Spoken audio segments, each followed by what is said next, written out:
Assalamualaikum warahmatullahi wabarakatuh. Halo teman-teman, perkenalkan nama saya Anggi Anggreni dari Program Studi Pendidikan Bahasa dan Sastra Indonesia Universitas Bina Bangsa. Pada video kali ini, saya akan menjelaskan salah satu materi dalam kajian semantik, yaitu relasi makna. Baik, langsung saja kita masuk ke pembahasan materi. Pertama, kita akan membahas pengertian relasi makna. Relasi makna merupakan hubungan makna antara satu kata dengan kata lainnya dalam suatu bahasa. Dalam ilmu semantik, relasi makna menjadi salah satu pembahasan penting karena membantu kita memahami bagaimana suatu kata saling berkaitan dengan kata lain. Nah, ketika kita berkomunikasi, kita tidak hanya menggunakan satu kata secara terpisah, tetapi juga menghubungkannya dengan kata-kata lain yang memiliki kesamaan, perbedaan, maupun hubungan tertentu. Oleh karena itu, mempelajari relasi makna dapat membantu kita memahami bahasa secara lebih mendalam, serta menghindari kesalahan dalam penggunaan kata. Setelah memahami pengertiannya, selanjutnya kita akan membahas jenis-jenis relasi makna. Adapun jenis relasi makna yang pertama yaitu sinonim. Sinonim adalah hubungan makna antara dua kata atau lebih yang memiliki makna sama atau hampir sama. Contohnya, cantik dengan elok, pintar dengan cerdas, bahagia dengan senang. Nah, kata-kata tersebut memiliki makna yang mirip sehingga dapat digunakan untuk memperkaya variasi bahasa. Namun, sinonim tidak selalu dapat saling menggantikan dalam semua situasi, karena setiap kata memiliki nuansa makna yang berbeda. Misalnya, kata meninggal dan mati memiliki makna yang sama, tetapi penggunaannya berbeda. Kata meninggal biasanya digunakan dalam situasi yang lebih sopan dibandingkan kata mati.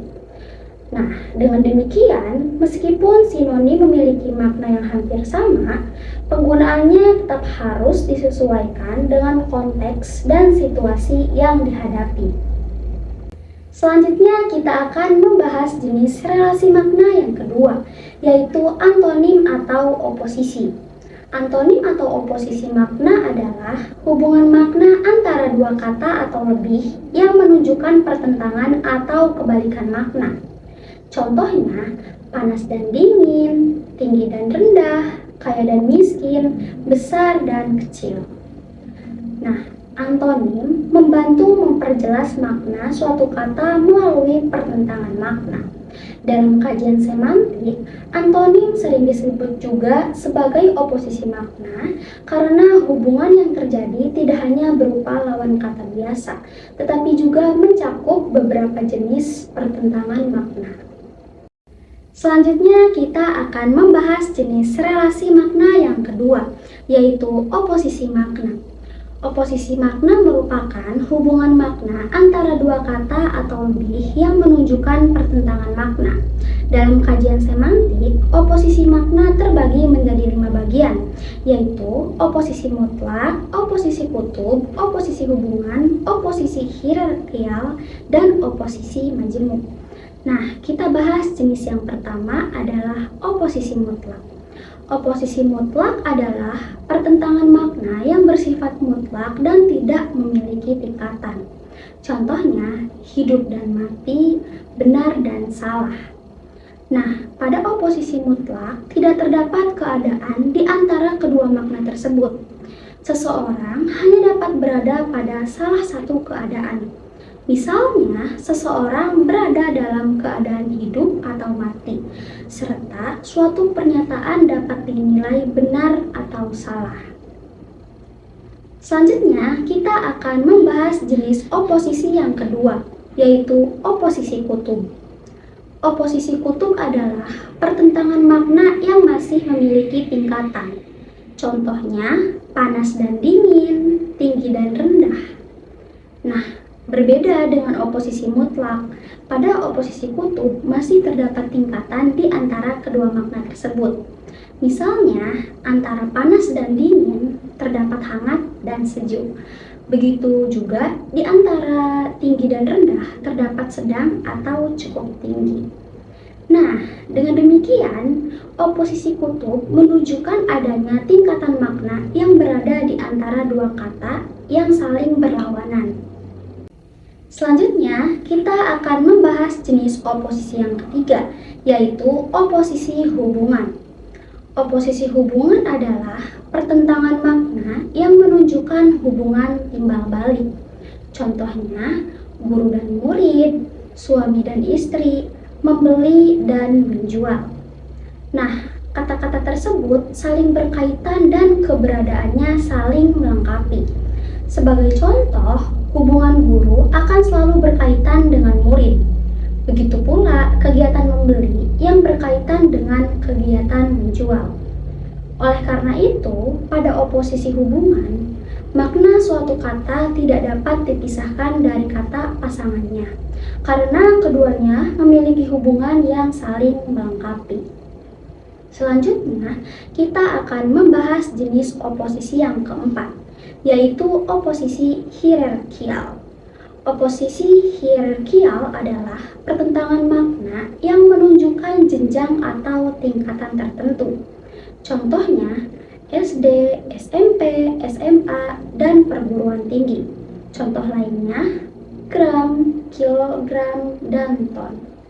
Nah, hubungan tersebut menunjukkan adanya urutan atau tingkatan dalam suatu sistem.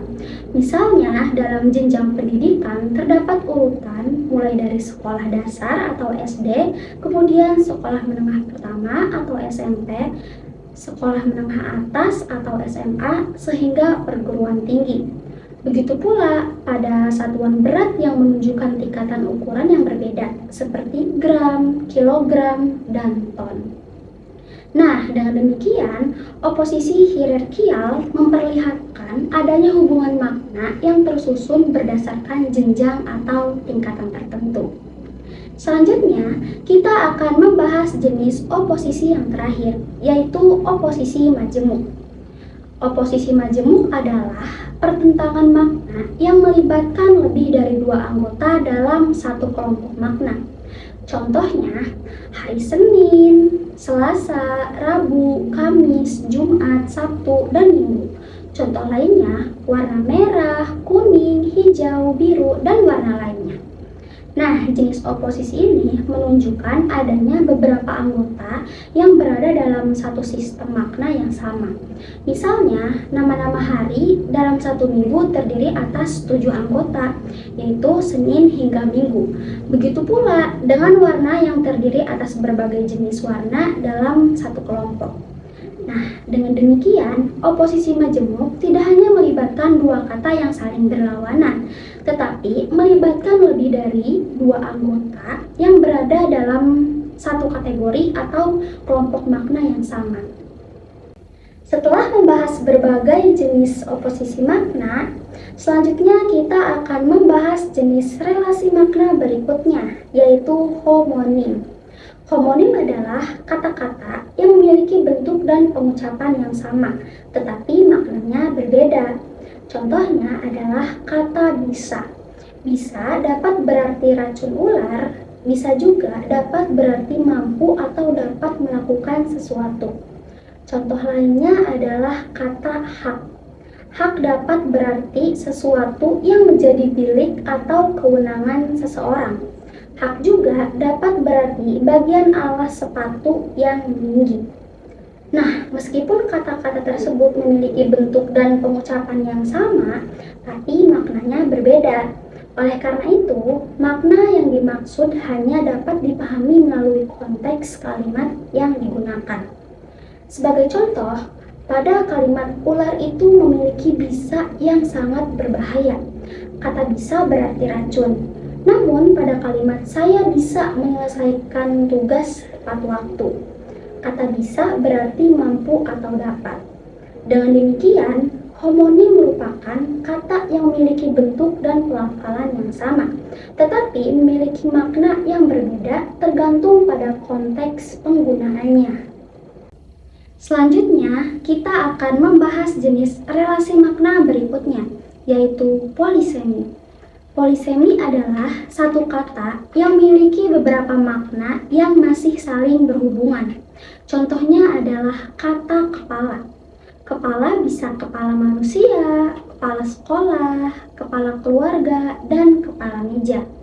Nah, meskipun maknanya berbeda, semuanya masih memiliki hubungan, yaitu menunjuk pada bagian utama, bagian terdepan, atau posisi yang paling atas. Sebagai contoh, kepala manusia merupakan bagian tubuh yang berada di bagian atas. Kepala sekolah berarti pemimpin sekolah. Kepala keluarga berarti pemimpin dalam keluarga. Sedangkan kepala meja mengacu pada bagian utama atau bagian ujung meja. Nah, polisemi berbeda dengan homonim. Pada polisemi, makna-makna yang dimiliki masih saling berkaitan satu sama lain. Sementara itu, pada homonim, makna yang dimiliki benar-benar berbeda dan tidak memiliki hubungan. Dengan demikian, polisemi merupakan satu kata yang memiliki lebih dari satu makna, tetapi makna-makna tersebut masih berasal dari satu hubungan makna yang sama. Selanjutnya, kita akan membahas jenis relasi makna berikutnya, yaitu hiponim. Hiponim adalah hubungan antara kata yang maknanya lebih khusus dengan kata yang maknanya lebih umum. Contohnya, mawar, melati, dan anggrek merupakan hiponim dari bunga. Kucing, singa, dan harimau merupakan hiponim dari hewan. Sepeda motor, mobil, dan bus merupakan hiponim dari kendaraan. Nah, hubungan hiponim membantu kita memahami pengelompokan makna dalam bahasa. Kata yang lebih umum disebut hipernim, sedangkan kata yang lebih khusus disebut hiponim. Sebagai contoh, kata bunga merupakan hipernim karena memiliki makna yang lebih umum. Sementara itu, kata mawar, melati, dan anggrek merupakan hiponim karena memiliki makna yang lebih khusus dan termasuk ke dalam kelompok bunga. Begitu juga dengan kata hewan yang menjadi hipernim dari kata kucing, singa, dan harimau. Ketiga kata tersebut merupakan jenis-jenis hewan sehingga termasuk hiponim. Dengan demikian, hubungan hiponim menunjukkan adanya hubungan antara makna yang umum dan makna yang lebih khusus dalam suatu kelompok kata. Selanjutnya, kita akan membahas jenis relasi makna yang terakhir, yaitu meronim. Meronim adalah hubungan makna yang menyatakan bagian dari suatu keseluruhan. Contohnya, roda merupakan bagian dari mobil. Daun merupakan bagian dari pohon. Atap merupakan bagian dari rumah. Jari merupakan bagian dari tangan. Nah, hubungan ini menunjukkan bahwa suatu benda terdiri atas beberapa bagian yang saling melengkapi. Dengan kata lain, bagian-bagian tersebut tidak dapat dipisahkan dari keseluruhannya karena memiliki hubungan yang erat.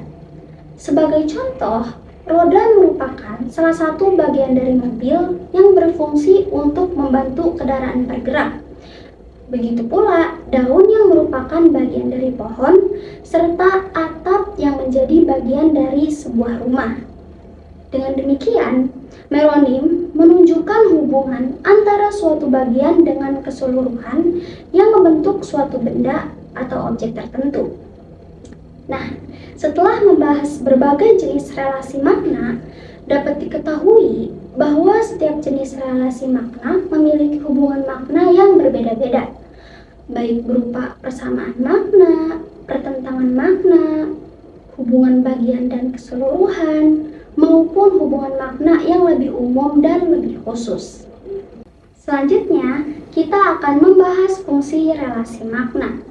Relasi makna memiliki beberapa fungsi penting dalam kehidupan sehari-hari. Antara lain, yang pertama, membantu memahami makna kata dengan lebih tepat. Yang kedua, memperkaya kosakata sehingga komunikasi menjadi lebih bervariasi dan menarik. Yang ketiga, membantu menghindari kesalahan penafsiran dalam berkomunikasi. Yang keempat, mendukung proses pembelajaran bahasa, baik dalam kegiatan membaca, menulis, maupun berbicara. Yang kelima, membantu kita memahami hubungan antar kata dalam suatu bahasa sehingga penggunaan bahasa menjadi lebih efektif. Dari beberapa fungsi tersebut dapat diketahui bahwa relasi makna memiliki peran yang sangat penting dalam penggunaan bahasa sehari-hari maupun dalam pembelajaran bahasa. Setelah membahas pengertian, jenis-jenis, dan fungsi relasi makna, selanjutnya saya akan menyampaikan kesimpulan dari materi yang telah dipaparkan. Berdasarkan penjelasan yang telah disampaikan, dapat disimpulkan bahwa relasi makna adalah hubungan makna antara satu kata dengan kata lainnya dalam suatu bahasa. Relasi makna terdiri atas beberapa jenis, yaitu sinonim, antonim atau oposisi, homonim, polisemi, hiponim, dan meronim.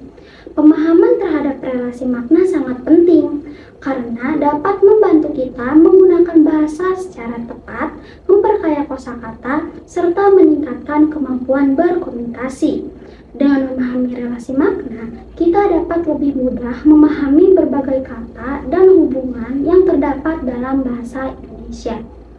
Demikian pemaparan materi mengenai relasi makna dalam kajian semantik yang dapat saya sampaikan. Semoga materi ini dapat menambah pemahaman kita mengenai hubungan makna antar kata dalam bahasa Indonesia. Saya mohon maaf apabila terdapat kesalahan dalam penyampaian materi. Terima kasih atas perhatiannya teman-teman. Wassalamualaikum warahmatullahi wabarakatuh.